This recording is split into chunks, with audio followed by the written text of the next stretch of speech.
জানিয়ে আমি সংক্ষিপ্ত বক্তব্য রাখছি। আমি রাজনীতি করি না, কিন্তু আমি একজন অভিভাবক হিসাবে এই শিক্ষা কার্যক্রমের সাথে জড়িত ছিলাম।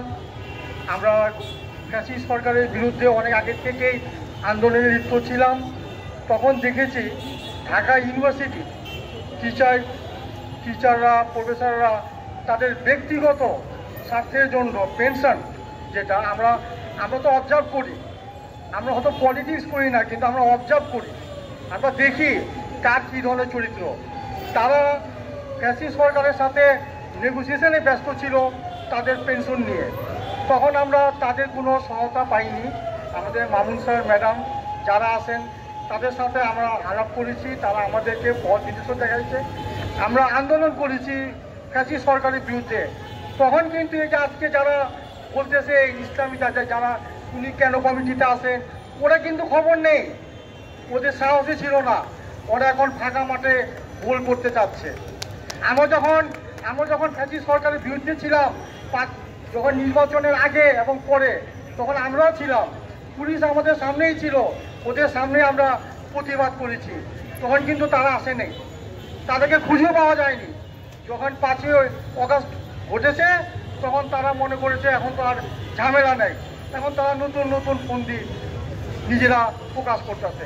এই ফন্দি আটকানো যাবে না, কারণ আমরা সাধারণ জনতা, আমরা বাংলাদেশের 50%, আমাদের যে বিভিন্ন পত্রিকায় দেখি 50% লোক রাজনীতির সাথে জড়িত আর 50% লোক রাজনীতিতে জড়িত না। আমাদের উপর ডিপেন্ড করে কারা ক্ষমতায় আসবে, কোন আন্দোলন সফল হবে। আপনারাই চিন্তা করেন, বৈষম্য বিরোধী আন্দোলন 1 জুলাই থেকে আরম্ভ হয়েছে, পতন হয়েছে কবে? ফ্যাসিস্ট সরকারের 5ই আগস্ট। কেন এতদিন লেগেছে? তাদের যদি এত ক্ষমতা থাকতো তা 15 দিনেও সরকারকে পতন করতে পারেনি। কেন? যখন সাধারণ জনতা তাদের সাথে যোগ দিয়েছে, আমরা যোগ দিয়েছি, যারা বিবেকের তাড়নায়, তখনই সফল হয়েছে।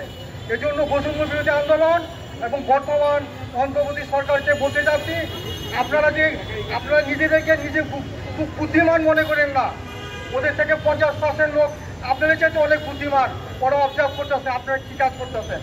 ফ্যাসিবাদ কোনো ব্যক্তি বা গোষ্ঠী না, এটা একটা সিস্টেম।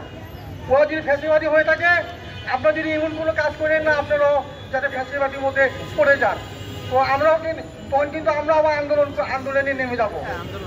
আর যাদের কথা বলতেছেন ওরা তখন তারা ব্যক্তিগত চা পাওয়ার ছেড়ে আমাদের সাথে যোগাযোগ করে আমাদেরকে বুদ্ধি পরামর্শ দিয়েছে কীভাবে শিক্ষা কার্যক্রম করা যায়।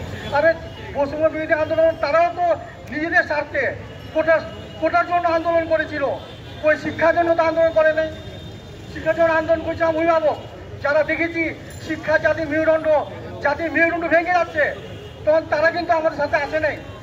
তারা তাদের নিজের স্বার্থে জুলাই মাসে যখন দেখেছে তাদের কোটা কথা নিয়ে কোনো ঝামেলা হচ্ছে, তখন তারা নেমেছে। তখন কিন্তু অনেক আগে থেকে শিক্ষা নিয়ে আমরা আন্দোলন করেছি, তখন কিন্তু তারা আসে নাই। আমরা এসেছিলাম, শেষ পর্যন্ত আল্লাহর রহমতে আমরা সফল হয়েছি, এখন একটা ধারায় আছে। কিন্তু আমাদের আন্দোলন শেষ হয়ে যায়নি, আমরা অবজার্ভ করতেছি।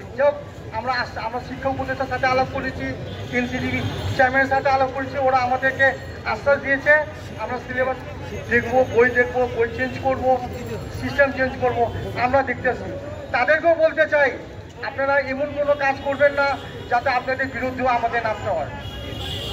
সবাইকে ধন্যবাদ জানিয়ে আমার বক্তব্য শেষ করছি।